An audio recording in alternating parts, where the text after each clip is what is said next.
Welcome PTN cinema. Captain Vijayakanth அவர்களை பற்றி அற்புதமாக சபரி படத்தின் வில்லன் ஆரியன் அவர்கள் அற்புதமாக கூறியுள்ளார். கேப்டன் விஜயகாந்த் சாரை பொறுத்த வரைக்கும் மிக மிக மிக ஒரு நல்ல மனிதன். ஒரு பெரிய ஹீரோங்க எந்த ஒரு கருவும் கிடையாது.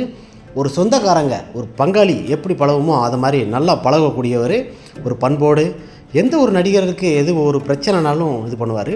ஒரு பெரிய விஷயம் என்னென்னா, சபரி படம் ஷூட்டிங் எல்லாம் புக் ஆகிடுச்சு.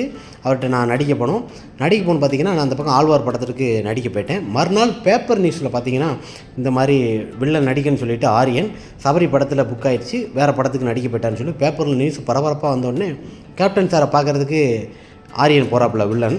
இந்த மாதிரி என்னோடய சிச்சுவேஷன் இப்படி ஆயிடுச்சு சார் அப்படின்னு உடனே அங்கே போனதும் பெரிய பயம், என்னடா இப்படி ஆகிப்போச்சு அப்படின்னு கேப்டனோட வாய்ஸில் பேசி காமிச்சார்.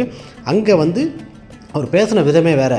தம்பி, நீ வளர்ந்து வர பையன், ப்ரொடியூசர் தயாரிப்பாளர்லாம் யோசிப்பாங்க, பார்த்துக்கோ, அதனால தான், மற்றபடி எந்த ஒரு பிரச்சனை இல்லைன்னு சொல்லி இவரோட அங்கே போன பிரச்சனையை சொன்னார். எனக்கு இந்த மாதிரி சிச்சுவேஷன் ஆயிடுச்சு சார், அதனால தான் வர முடியல அப்படின்னு ஒன்று ஏற்றுக்கிட்டார். இதே மற்ற நடிகராக இருந்தால் பெரிய ஒரு ஈகோ பிரச்சனை, நான் பெரிய நடிகர், என் படத்தை விட்டு வேறு படத்துக்கு நீ போயிருக்கான்னு சொல்லிட்டு பெரிய பிரச்சனைக்கு இது பண்ணுவாங்க. ஆனால் அந்த பண்பு, அந்த குணம் கேப்டன் விஜயகாந்த் அவர்களை தவிர வேறு எந்த நடிகருக்கும் கிடையாது. அற்புதமாக கேப்டன் விஜயகாந்த் அவர்களை பற்றி நடிகை ஆரியன், சபரி பட ஆரியன் அவர்கள் அற்புதமாக கூறியுள்ளார்.